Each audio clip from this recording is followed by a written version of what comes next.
Hello friends, स्वागत है आपका हमारे यूट्यूब चैनल स्टडी नेटवर्क में। तो फ्रेंड्स, आज का जो हमारा टॉपिक है बहुत इंपॉर्टेंट टॉपिक है, सूचना का अधिकार, जिसे क्या है राइट टू इन्फॉर्मेशन भी बोल जाता है। राइट टू इन्फॉर्मेशन आपने देखा होगा, RTI जिसे बोलते हैं, सूचना का अधिकार। तो फ्रेंड्स, बिना समय गवाए इस वीडियो को स्टार्ट करते हैं। फ्रेंड्स, जैसा कि आपने वर्तमान में सुना होगा, जो ताजमहल के जो याचिका खारिज की गई है, उसमें कोर्ट ने कहा है कि RTI के अंतर्गत नहीं आता। तो उसी सूचना के अधिकार के बारे में हम जानेंगे कि ये होता क्या है। तो फ्रेंड्स, मैं आपको इसके बारे में बहुत सब कुछ बताऊँगा डिटेल में। तो फ्रेंड्स, इस वीडियो को स्टार्ट करते हैं। तो फ्रेंड्स, जैसा कि क्या है, सूचना का जो अधिकार है ये अनेक जन आंदोलनों के बाद शुरू हुआ है। जैसे बहुत सारे जो जन आंदोलन हुए, चिपको आंदोलन, नर्मदा बचाओ आंदोलन, ऐसे अनेक जो जन आंदोलन है उनके बाद ये क्या है चालू हुआ है। तो फ्रेंड, इसके बाद क्या आता है कि इस आंदोलन की जो शुरुआत है वो कब हुई है, 1990 में। 1990 में इसकी क्या है शुरुआत हुई है, जो कि किसने की है, मजदूर किसान शक्ति संगठन, मजदूर किसान शक्ति संगठन, इसने इसकी शुरुआत की है। यहाँ से ये चालू हुआ है, इसने क्या है इसकी शुरुआत की है, इसका नेतृत्व इसने किया है।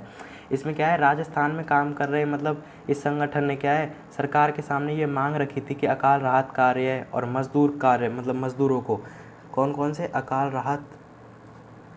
राहत और मजदूरों को, अकाल राहत कार्य और मजदूरों को जो भी कोई रकम दी जाती है, कोई पगार दी जाती है, उसका रिकॉर्ड का क्या है सार्वजनिक खुलासा किया जाए। सार्वजनिक रूप से इनके बारे में बताया जाए कि कितना इनमें पैसा लगा है। इसकी मांग की थी राजस्थान के मजदूर किसान शक्ति संगठन ने। तो इसके बाद क्या हुआ कि यह जो मांग है ये क्या है, सबसे पहले भीम तहसील से उठाई गई थी। ये बहुत बार पूछ भी लिया जाता है, भीम तहसील, राजस्थान में एक तहसील है भीम तहसील, वहाँ से ये मांग क्या है सबसे पहले उठाई गई थी। ये क्वेश्चन बहुत बार पूछा जा चुका है, इसको आप नोट कर लीजिएगा। इस पर क्या है, अब इस जो मुहिम है इसके तहत ग्रामीणों ने क्या है प्रशासन से अपने वेतन और भुगतान ये जो होते हैं इनके बिल उपलब्ध कराने को कहा तथा इन चीज़ों को क्या है सार्वजनिक रूप से करने के लिए कहा। तथा जो ग्रामीण थे उनको क्या है ऐसा लग रहा था कि स्कूल, डिस्पेंसरी और सामुदायिक केंद्र, इन सब में जो भी कुछ है ना, जितना इसमें पैसा लगा है उसमें क्या है जो मजदूरी मिली है ना, उस मजदूरी में क्या है भारी घपला हुआ है। मजदूरी में क्या हुआ है, भारी घपला। इसलिए उन्होंने क्या है सूचना के अधिकार की मांग की। उन्होंने सूचना मांगी कि हमें पूरी सूचना दी जाए। तो इसके बाद क्या है, सबसे पहले क्या है 1994 तथा उसके बाद 1996 में क्या है मजदूर किसान शक्ति संगठन ने जन सुनवाई का आयोजन किया था तथा स्वयं का पक्ष स्पष्ट करने को प्रशासन को बोला था कि स्वयं का पक्ष स्पष्ट किया जाए। तथा इस आंदोलन के दबाव में आकर राजस्थान सरकार ने राजस्थान पंचायती राज अधिनियम, राजस्थान सरकार ने क्या किया, राजस्थान पंचायती राज जो अधिनियम था उसमें क्या किया, संशोधन किया। क्या किया, संशोधन। तथा नए कानून के तहत क्या है जनता को पंचायती दस्तावेजों की प्रमाणित प्रतिलिपि यानी कि जो फोटोकॉपी है वो क्या है उनकी अनुमति मिल गई कि ये चीज़ें इनको दे दी जाएंगी, वो क्या है सार्वजनिक कर दी जाएंगी।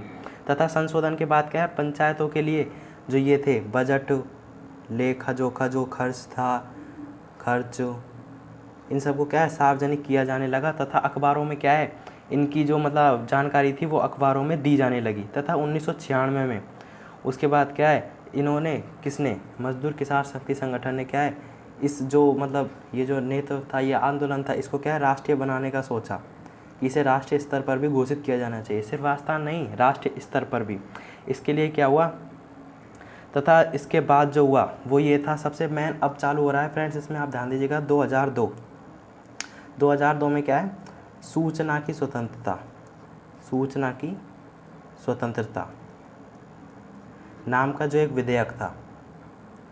विधेयक पारित किया गया। इसके बाद क्या है जब इसको राष्ट्रीय बनाने की सोची ना, किसको, राष्ट्र सूचना का अधिकार को, तो इसके बाद क्या है 2002 में एक सूचना की स्वतंत्रता का विधेयक पारित हुआ था। लेकिन यह कमज़ोर अधिनियम था, इसलिए इसे अमल में नहीं लाया गया था उस समय। अतः सन 2004 में सूचना के अधिकार के विधेयक को, कब, सन 2004 में सूचना का ये जो अधिकार का विधेयक था ये वाला, इसको क्या है इस विधेयक को वापस लाया गया, सदन में रखा गया। तथा जून 2005 में इंडिया के प्रेसिडेंट की इसको स्वीकृति मिल गई थी। प्रेसिडेंट यानी राष्ट्रपति की स्वीकृति इसको मिल गई थी। आपको पता है कि कोई भी जो विधेयक है राष्ट्रपति की स्वीकृति के बाद ही क्या है मतलब एक कानून बन जाता है। तो तब क्या है उसके बाद से ये सूचना का अधिकार बन गया। तो फ्रेंड्स ये था RTI आपका राइट टू इन्फॉर्मेशन। अगर आपको ये वीडियो पसंद आई तो लाइक कीजिएगा, चैनल पर नए तो सब्सक्राइब कीजिएगा। हमारा इसमें आपको जो भी मेन पॉइंट लगा हो उसको आप कमेंट में ज़रूर बताइएगा। हमारे इंस्टा का लिंक नीचे डिस्क्रिप्शन में दिया गया है, वहाँ से जाकर हमें फॉलो कर लीजिएगा। फ्रेंड्स इसके बाद मिलते हैं किसी नॉलेजेबल एंड एजुकेशनल मज़ेदार वीडियो के साथ। तो फ्रेंड्स इसी के साथ वंदे मातरम।